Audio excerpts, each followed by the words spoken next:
Susan B. Anthony's speech on women's right to vote, 1873.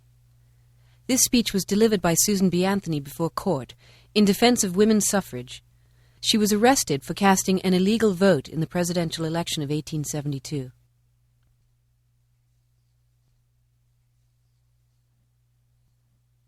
Friends and fellow citizens, I stand before you tonight under indictment for the alleged crime of having voted at the last presidential election without having a lawful right to vote. It shall be my work this evening to prove to you that in thus voting, I not only committed no crime, but instead simply exercised my citizens' rights guaranteed to me and all United States citizens by the national Constitution beyond the power of any state to deny. The preamble of the Federal Constitution says, "We, the people of the United States, in order to form a more perfect union, establish justice, ensure domestic tranquility, provide for the common defense, promote the general welfare, and secure the blessings of liberty to ourselves and our posterity. Do ordain and establish this Constitution for the United States of America." It was we, the people, not we, the white male citizens, nor yet we, the male citizens, but we, the whole people, who formed the Union. And we formed it not to give the blessings of liberty, but to secure them. Not to the half of ourselves and the half of our posterity, but to the whole people, women as well as men. And it is a downright mockery to talk to women of their enjoyment of the blessings of liberty, while they are denied the use of the only means of securing them provided by this democratic Republican government, the ballot.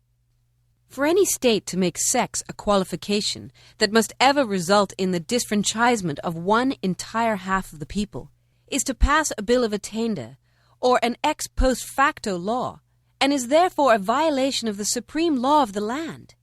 By it, the blessings of liberty are forever withheld from women and their female posterity. To them, this government has no just powers derived from the consent of the governed. To them, this government is not a democracy. It is not a republic.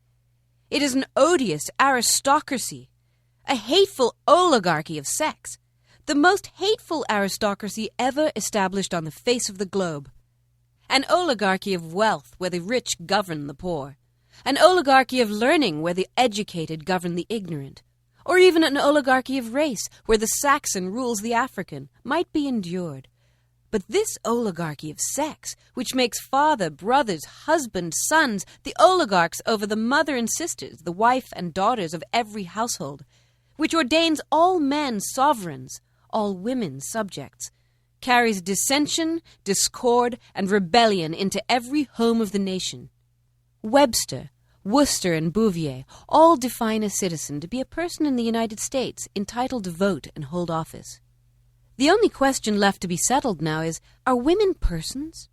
And I hardly believe any of our opponents will have the hardihood to say that they are not.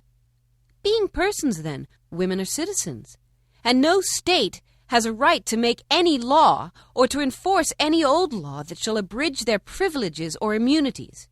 Hence, every discrimination against women in the constitutions and laws of the several states is today null and void, precisely as is every one against Negroes.